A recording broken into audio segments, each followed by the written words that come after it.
Students, स्वागत है आपका एक बार फिर क्लास 12 की केमिस्ट्री में। क्लास 12 की केमिस्ट्री में हमारा चल रहा था एल्कोहल, फिनॉल और ईथर।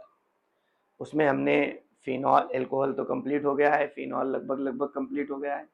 लास्ट टॉपिक फिनॉल का बचा है, नाम है फिनॉल के रासायनिक गुणधर्म।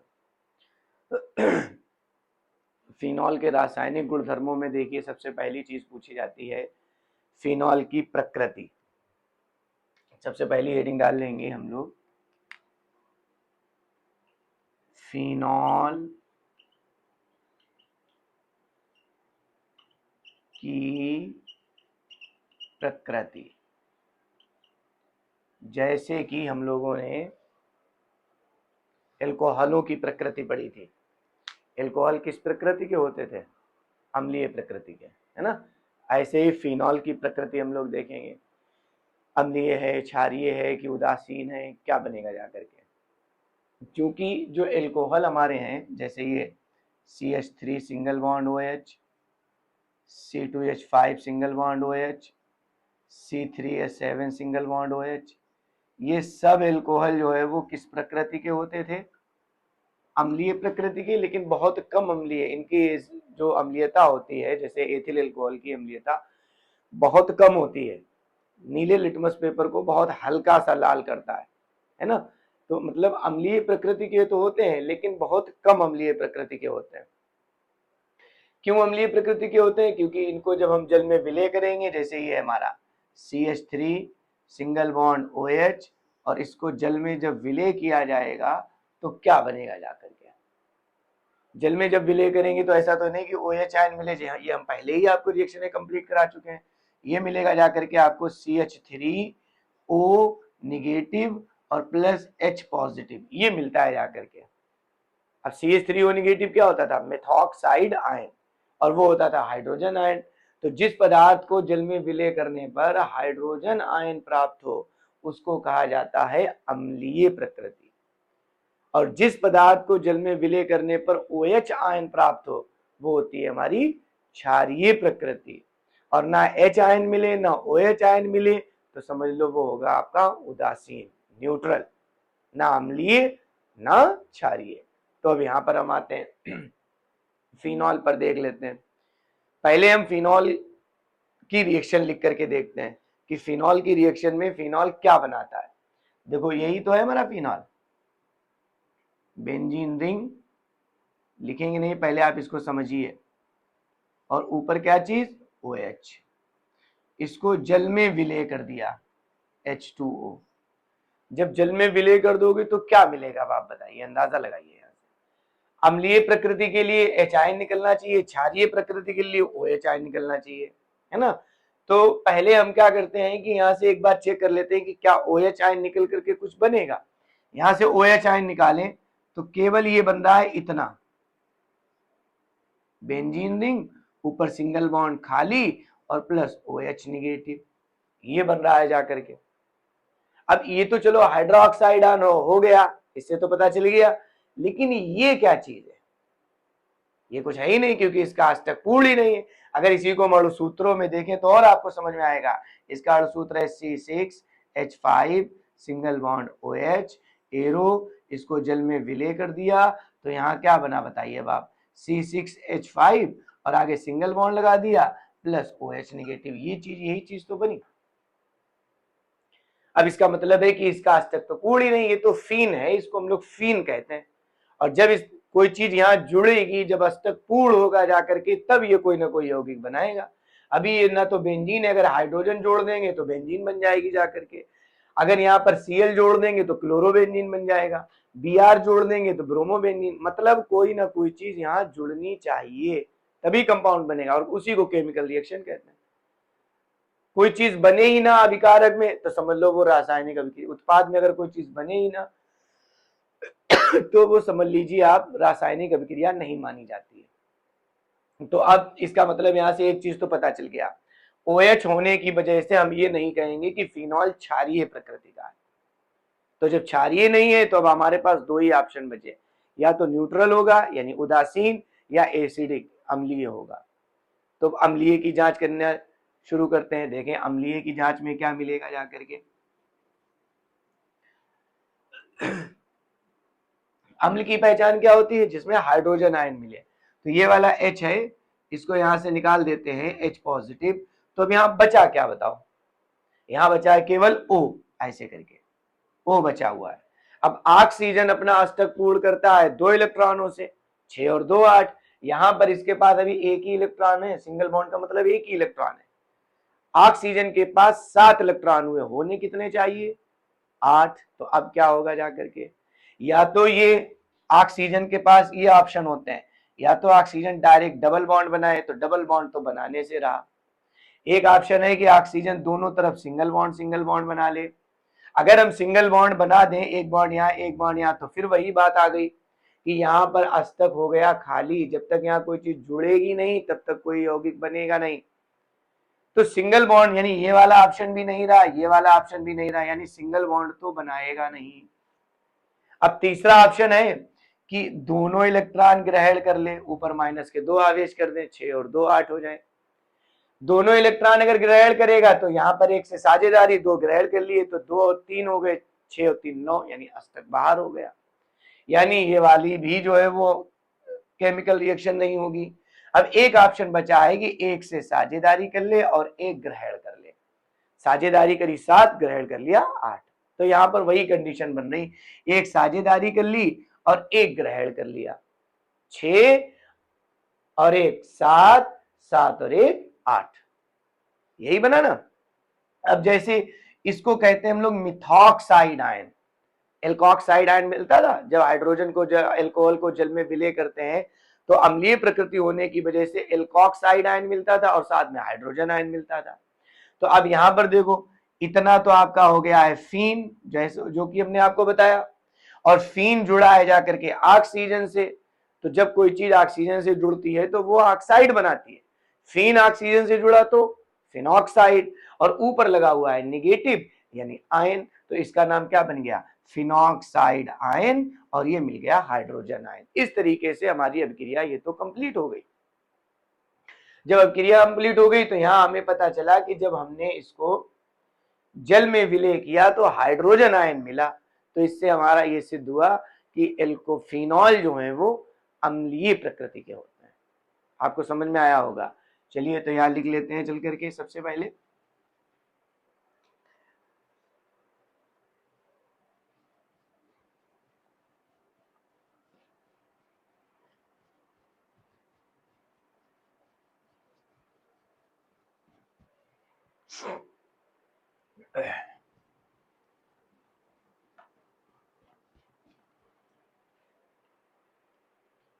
फिनॉल, फिनॉल अम्लीय प्रकृति के होते हैं, अम्लीय प्रकृति के होते हैं, क्योंकि ये जल में विलय होकर, जल में विलय होकर हाइड्रोजन आयन, हाइड्रोजन आयन यानी H पॉजिटिव हाइड्रोजन आयन देते हैं। तो इसकी केमिकल रिएक्शन दिखा देंगे चल करके कि हाइड्रोजन आयन क्या क्या मिलेगा। तो पहले बनाया हम लोगों ने फिनॉल,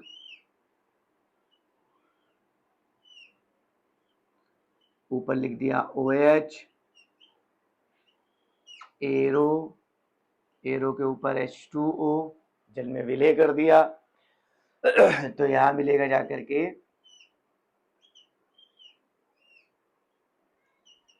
फिनॉक्साइड आयन और प्लस हाइड्रोजन आयन, ऐसे करके इसका नाम हो गया फिनॉल। फिनॉल, इसका नाम हो गया फिनॉक्साइड आयन,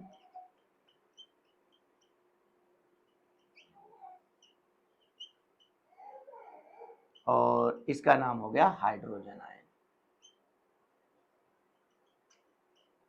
हाइड्रोजन आयन, तो जहां हाइड्रोजन आयन मिलता है वो हमारा कहलाता है अम्लीय प्रकृति।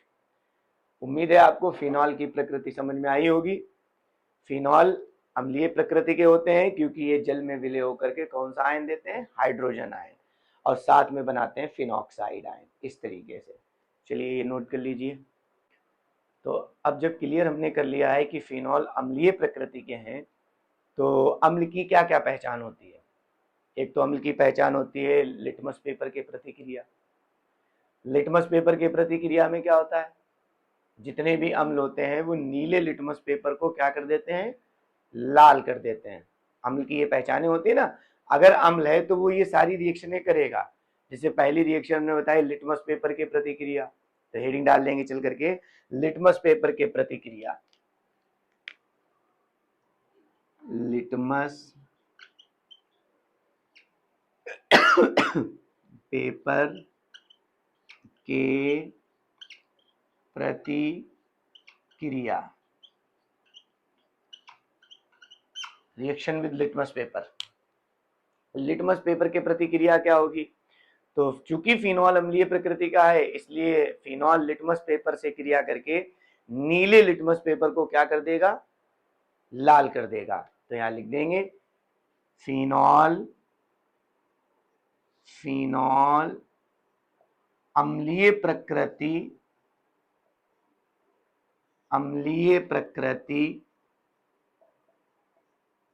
फिनॉल अम्लीय प्रकृति के होने के कारण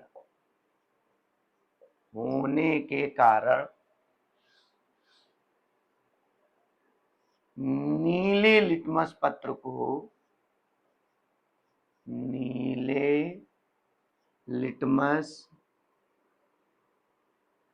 को लाल कर देते हैं। अब देखो ये बहुत बड़ा डिफरेंस है, बहुत इंपॉर्टेंट बात है ये जो लिखने जा रहे हैं। जो हमारे खुली श्रृंखला के एल्कोहल होते हैं जैसे एथिल एल्कोहल, मेथिल एल्कोहल, ये भी लिटमस पेपर के प्रतिक्रिया करते हैं, लेकिन ये बहुत ज्यादा डार्क लाल नहीं कर पाते हैं।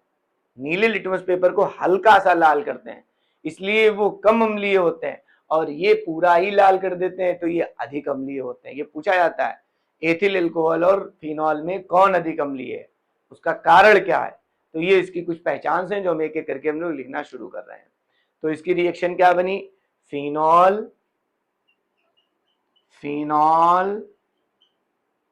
प्लस नीला लिटमस पत्र,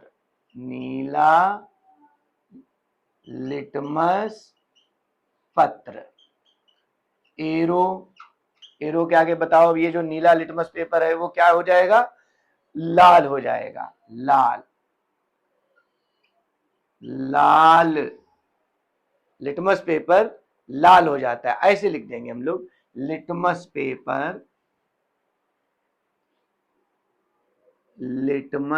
पत्र लाल हो जाता है।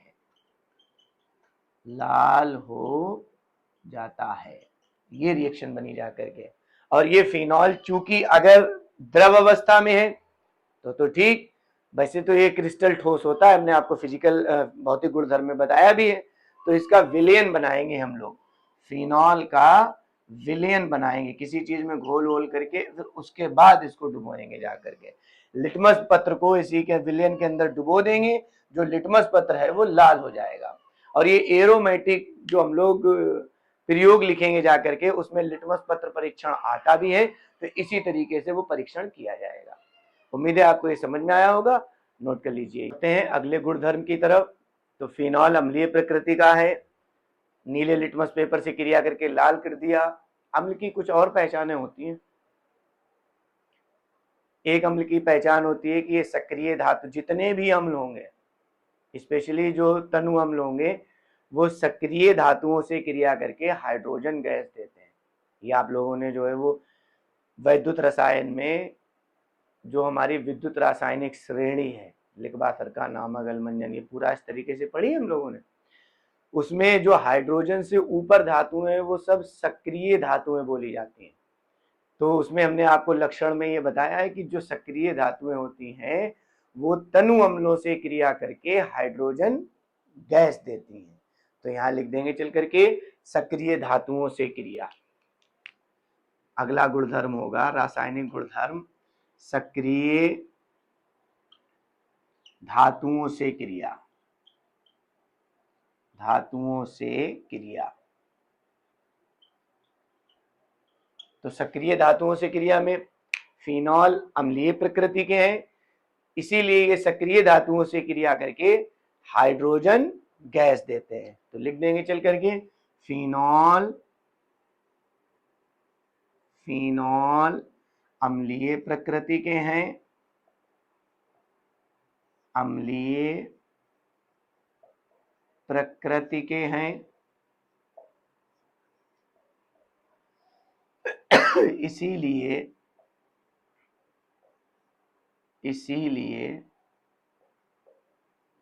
ये सक्रिय धातुओं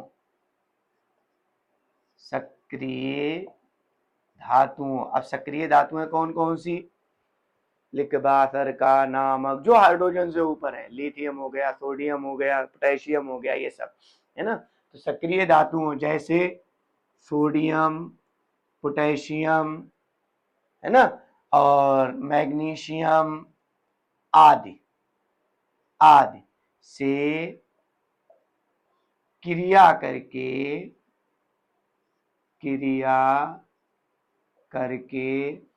हाइड्रोजन गैस देते हैं। हाइड्रोजन गैस देते हैं क्योंकि ये अम्ल की पहचान ही होती है, हाइड्रोजन गैस देते हैं। अम्ल की यही तो पहचान होती है। जो भी अम्ल होगा तनु अम्ल, वो सक्रिय धातुओं से क्रिया करके हाइड्रोजन गैस देगा। अब इसकी जो है वो हम रिएक्शन करा करके देख लेते हैं। पहले फिनॉल लिख देंगे, ये बना आपका फिनॉल,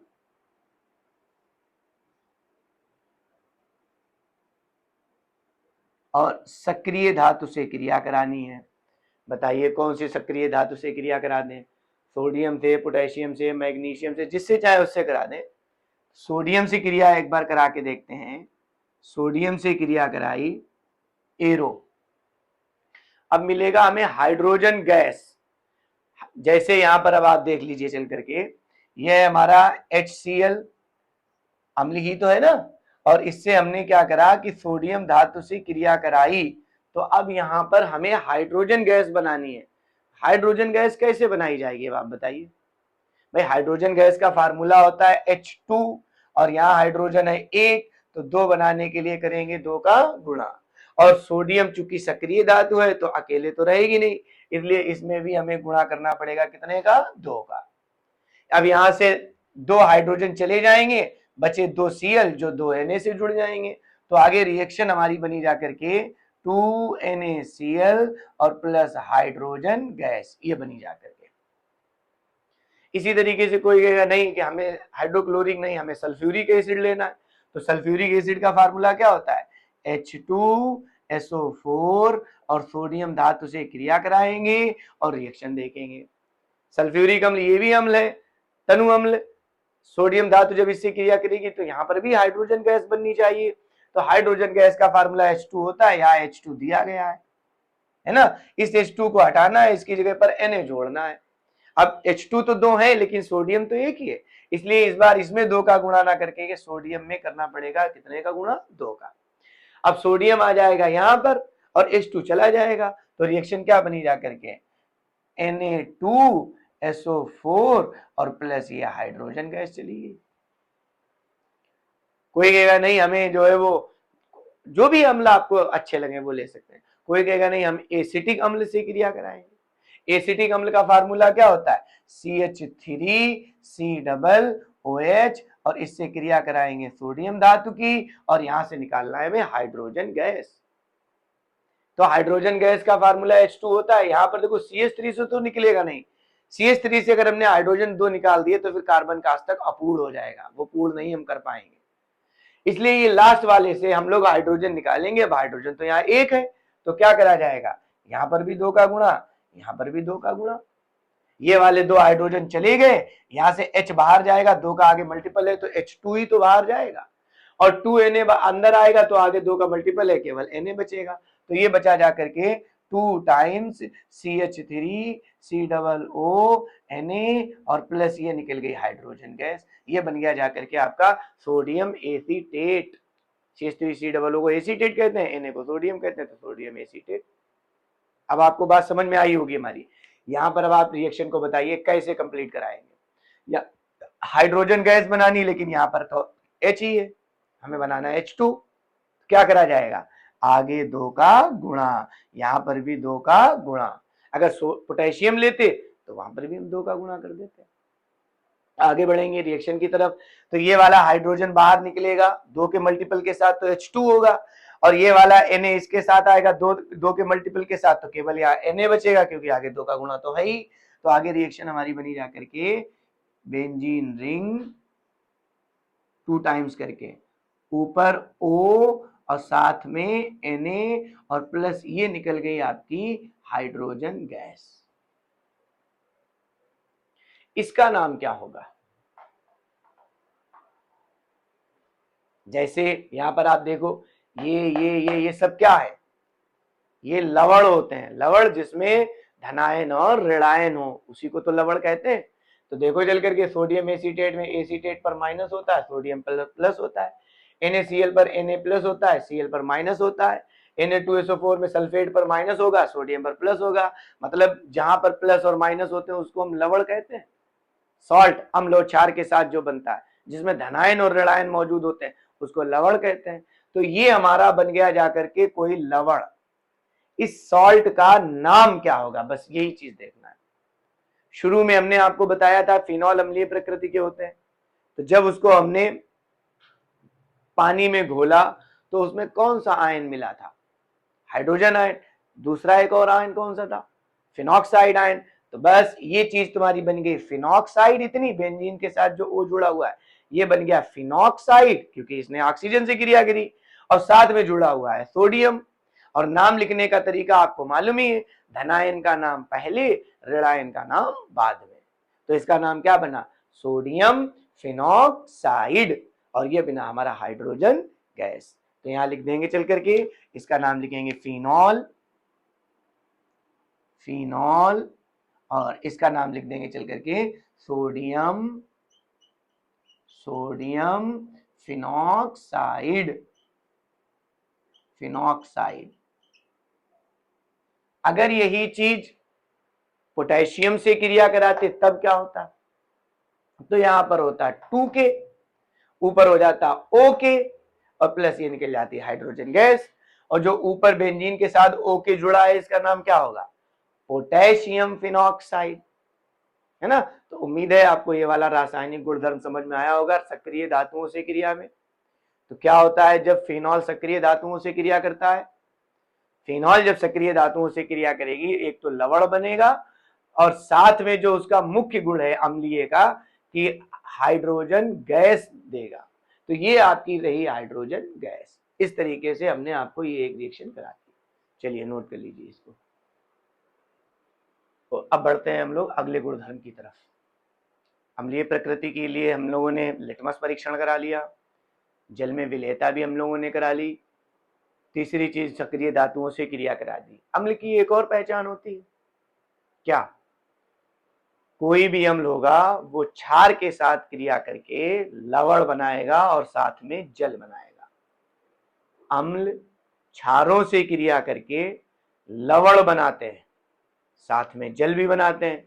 जल बने या ना बने, लेकिन कम से कम लवण तो बनता ही है हर हाल में, जिसमें धनायन और ऋणायन होते हैं। अभी हमने कुछ एग्जाम्पल इससे पीछे वाले में बताया आपको, है ना।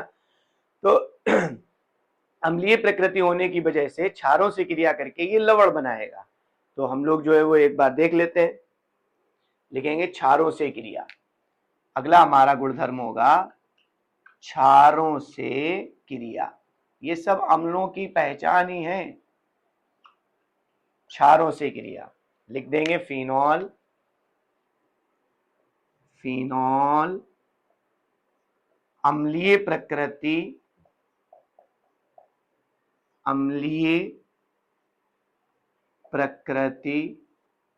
होने के कारण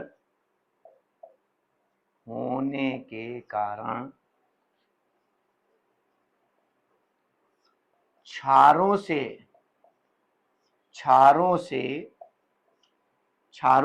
कौन कौन से, NaOH हो सकता है, KOH हो सकता है, AgOH हो सकता है, ऐसे बहुत सारे NaOH या KOH से क्रिया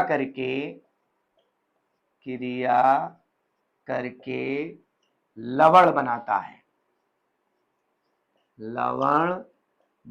है। और आपको ये भी मालूम है कि इस अभिक्रिया को हम लोग उदासीनीकरण कहते हैं, न्यूट्रलाइजेशन। जहां पर अम्ल और क्षार एक दूसरे के प्रभाव को निरस्त कर दें तो हमारा न्यूट्रलाइजेशन अभिक्रिया होती है, उदासीनीकरण अभिक्रिया कहलाती है ना। तो चलिए हम लोग शुरू करते हैं, फिनॉल ले लेते हैं। फिनॉल में ये बना आपका जाकर के, ये तो हो गया आपका फिनॉल। अब क्षार एक ले लीजिए, तो क्षार आपने ले लिया मान लो KOH, इसकी जगह पर आप NaOH भी ले सकते हैं, है ना। तो लवण बनाएगा और साथ में जल। अब आप बताइए, अभी हमने जस्ट पीछे बताया लवण क्या होता है, जिसमें कुछ धनायन और कुछ ऋणायन हो। तो फिनाल में बेंजीन के साथ O, इतना तो माइनस होता है, हम ऊपर ही सिद्ध कर चुके हैं, और हाइड्रोजन जो है वो प्लस का होता है ना। तो अब बताओ यहां से माइनस के साथ कौन जुड़ेगा, प्लस वाला। अब इसमें प्लस कौन है, पोटेशियम या OH, पोटेशियम। तो हाइड्रोजन यहां से हटेगा और पोटेशियम जुड़ेगा और हाइड्रोजन OH के साथ आ जाएगा, HOH, यानी ये जल बन गया। तो आगे चल करके हमारी रिएक्शन बनी जाकर के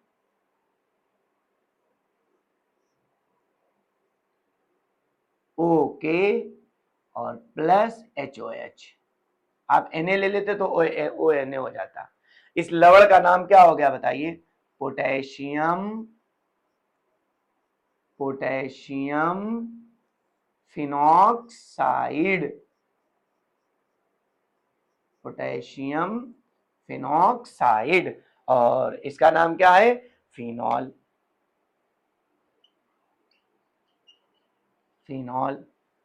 इस तरीके से उम्मीद है आपको अम्लीय प्रकृति फिनॉल की समझ में आई होगी, है ना। 4-5 रासायनिक गुणधर्मों से हमने सीख लिया कि जो फिनॉल है वो एसिडिक अम्लीय प्रकृति के होते हैं। पहले जल में विलय होकर के हाइड्रोजन आयन देंगे, लिटमस पेपर को लाल कर देंगे, सक्रिय धातुओं से क्रिया करके हाइड्रोजन गैस देंगे, क्षारों से क्रिया करके लवण बनाएंगे। तो ये सब अम्लों की ही तो पहचाने होती हैं। इस तरीके से हमने केमिकल रिएक्शन से सारी चीजें सीख ली। अब हमें कंफर्म हो गया कि फिनॉल जो है वो हमारे किस प्रकृति के होते हैं, अम्लीय प्रकृति के होते हैं। ठीक है, चलिए इसको नोट कर लीजिए। बढ़ते हैं हम लोग अपने अगले रासायनिक गुणधर्म की तरफ। तो अगला रासायनिक गुणधर्म है हमारा अमोनिया से क्रिया। इंपॉर्टेंट भी हमने डाल रखा है, बहुत इंपॉर्टेंट है ये रिएक्शन, फिनॉल की अमोनिया से क्रिया। अंसार में पेपर में बहुत जगह पूछी गई है। कैसे प्राप्त करेंगे फिनॉल से एनिलीन, मतलब जब भी अमोनिया से क्रिया होगी, आपको मालूम है अमोनिया का मतलब होता है उसमें एमीन समूह छुपा हुआ है। NH3 में छुपा हुआ है NH2, ये है आपका NH3, इसे हम लिख सकते हैं NH2.H ऐसे करके, है ना। इसमें ही छुपा हुआ है एनिलीन, ये वाला। इस एनिलीन NH2 एमीन अगर खुली श्रृंखला में जुड़ा है तो मेथिलेमीन, एथिलेमीन, प्रोपिलेमीन। और जब अगर एरोमेटिक से कराएंगे तो जाहिर सी बात है कि एरोमेटिक के ऊपर NH2 लगता है तो उसको हम एनिलीन कहते हैं। और हम यहाँ एरोमेटिक एल्कोहल ही पढ़ रहे हैं, तो अब आपको अंदाजा लग गया होगा कि क्या प्राप्त होगा, एनिलीन। तो लिख देंगे चल करके, जब फिनॉल ZnCl2 जिंक क्लोराइड की उपस्थिति में अमोनिया यानी NH3 के साथ गर्म किया जाता है, NH3 के साथ गर्म किया जाता है, तो एनिलीन बनता है, एनिलीन बनता है।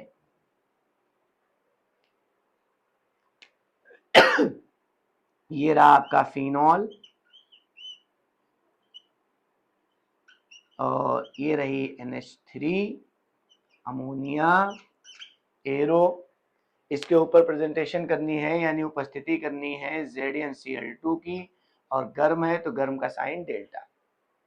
अब यहां से OH उतरेगा, यहां से NH2 आएगा, जब NH3 से NH2 निकाल लिया तो यहां बचा क्या H, और H OH से जुड़ेगा तो HOH यानी जल। तो ये बना जाकर के आपका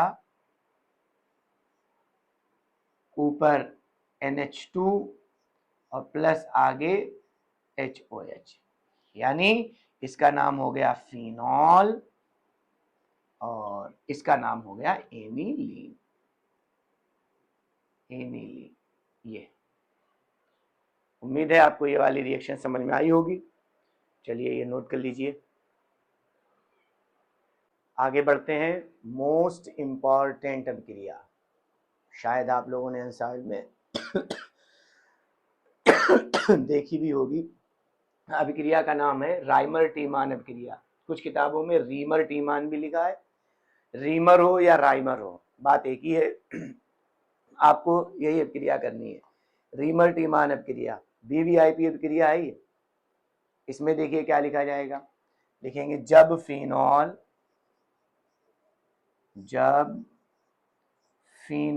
को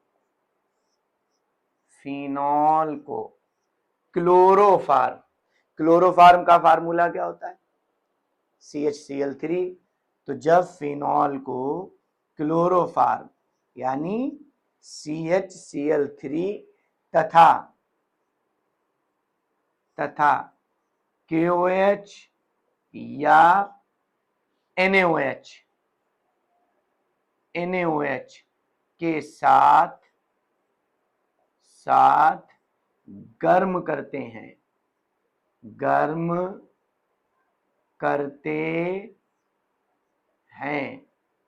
तो सैलिसिलिक एल्डिहाइड प्राप्त होता है।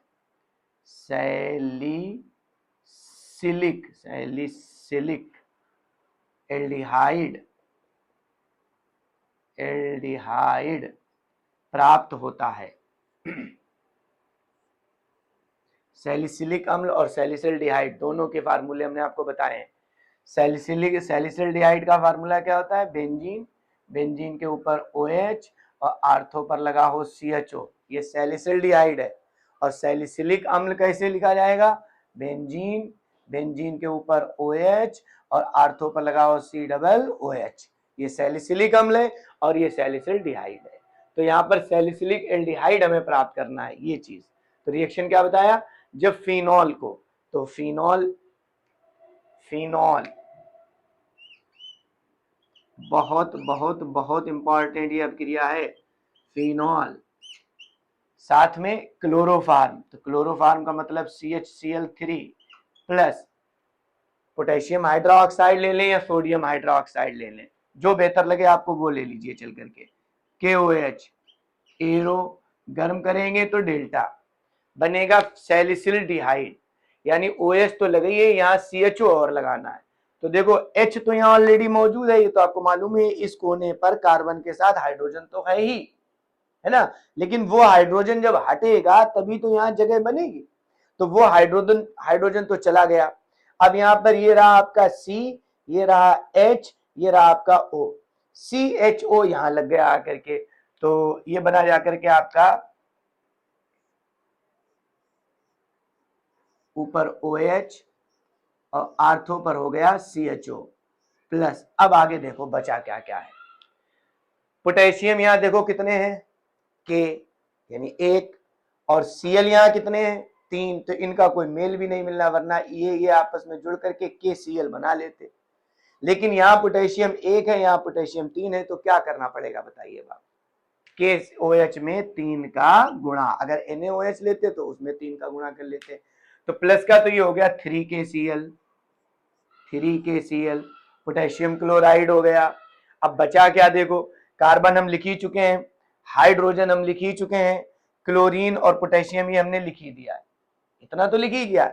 बचा क्या क्या वो देखो चल करके, बचा है आपके पास 3 ऑक्सीजन थे OH में, 1 ऑक्सीजन लिख दिया तो ऑक्सीजन कितने बचे, 2।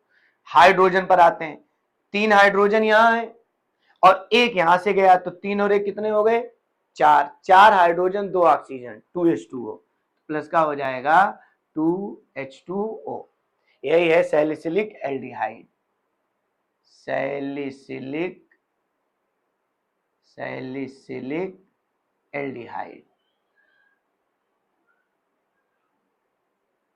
एल्डिहाइड, और ये है आपका फिनॉल। बहुत इंपॉर्टेंट रिएक्शन है, सभी लोग इसको याद रखें। टिप्पणी में पूछा जाता है राइमर टीमान अपक्रिया पर टिप्पणी लिखो, शायद पिछली साल आई भी थी, ठीक ना, तो इसको नोट कर लीजिए आप। आगे बढ़ते हैं अगली रिएक्शन की तरफ, और ये भी बहुत इंपॉर्टेंट है, कोल्बे या कोल्बे श्मिट अपक्रिया, अंसार में बहुत जगह पूछी गई है। चलो इसको देख लेते हैं किस तरीके से लिखेंगे। लिखेंगे पहले जब फिनॉल को NaOH के साथ गर्म करते हैं, कई पदों में ये रिएक्शन है इसलिए बहुत ध्यान से समझना। NaOH के साथ गर्म करते हैं तो आपको मालूम है ये पीछे अम्लीय प्रकृति में अम्ल और क्षारों की क्रिया में बताया था, सोडियम फिनॉक्साइड बना। गर्म करते हैं तो सोडियम फिनॉक्साइड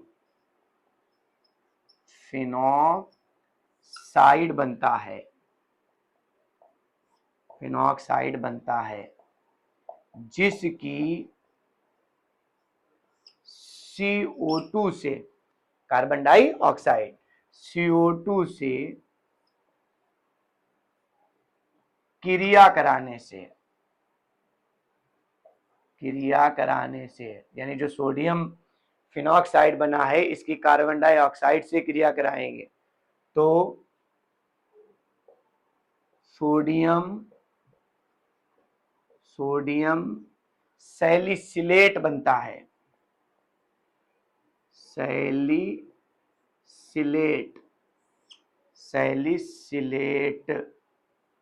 सैलिसिलेट बनता है, जिसे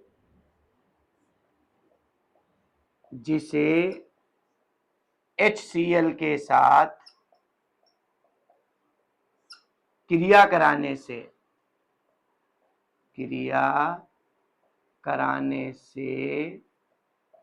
सैलिसिलिक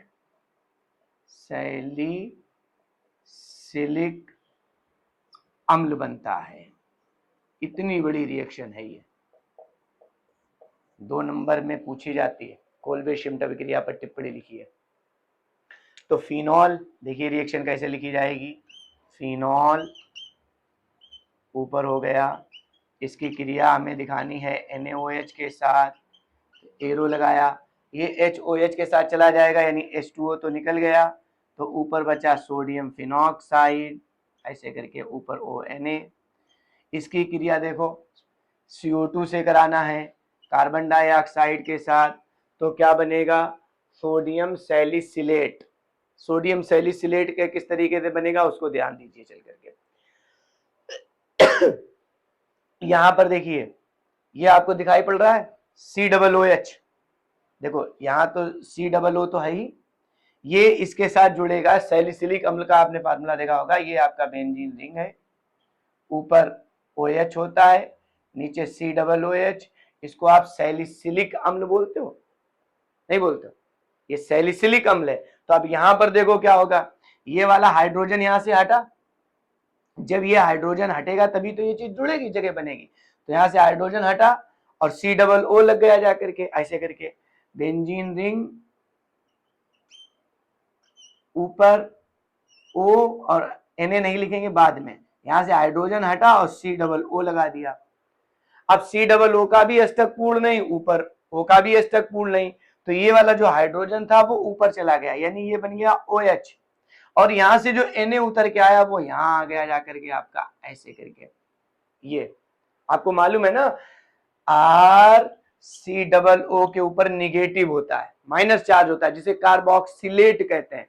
यहाँ R की जगह पर अगर हम छुपा लें तो ये इतना, ये AR है, एरोमेटिक है, और एरोमेटिक के साथ जुड़ा हुआ है COO, तो इसका मतलब निगेटिव हुआ ना, इतना पोर्शन निगेटिव है तो इतना आपका हो गया जाकर के पॉजिटिव, ये बन गया जाकर के आपका सोडियम सैलिसिलेट।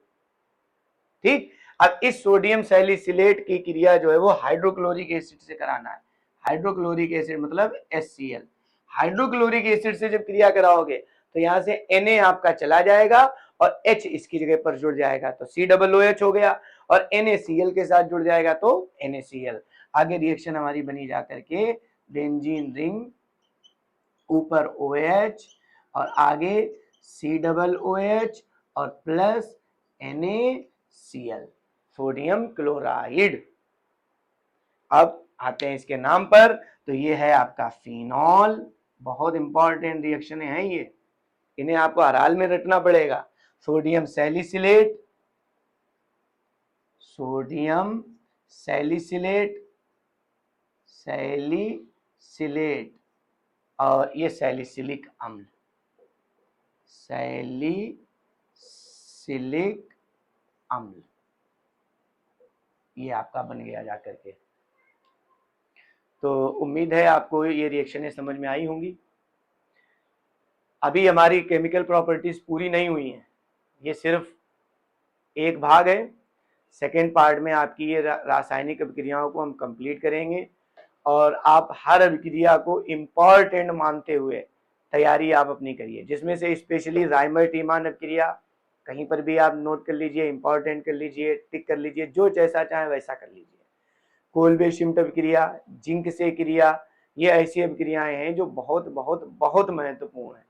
अभी आने वाले अगला जो वीडियो आएगा उसमें भी आपको बहुत महत्वपूर्ण अभिक्रियाएं मिलेंगी, है ना। अभी फिनॉल अभिक्रियाएं कंप्लीट नहीं हुई, फिनॉल बहुत सारी अभिक्रियाएं देता है और पेपर में भरमार रहती है इन अभिक्रियाओं की, इसलिए आप पहले इतनी अभिक्रियाओं को तैयारी करिए, फिर आगे जो भी रिएक्शन आपको समझ में ना आई हो तो वो हमको आप बताइए कि हमारे ये चीज समझ में नहीं आई। इसमें कंजूसी या लापरवाही बिल्कुल भी ना हो, जो ना समझ में आई हो बा ईमानदारी आप पूछिए कि हमारे ये रिएक्शनें समझ में नहीं आई। सब अभिक्रियाएं बोर्ड परीक्षा में पूछी जाने वाली हैं। आने वाले टाइम में दूसरी वीडियो में हम बहुत इंपॉर्टेंट अभिक्रियाओं को कवर करेंगे, ये पहले आप नोट कर लीजिए और दूसरी वीडियो का आप इंतजार करिए। Thank you so much.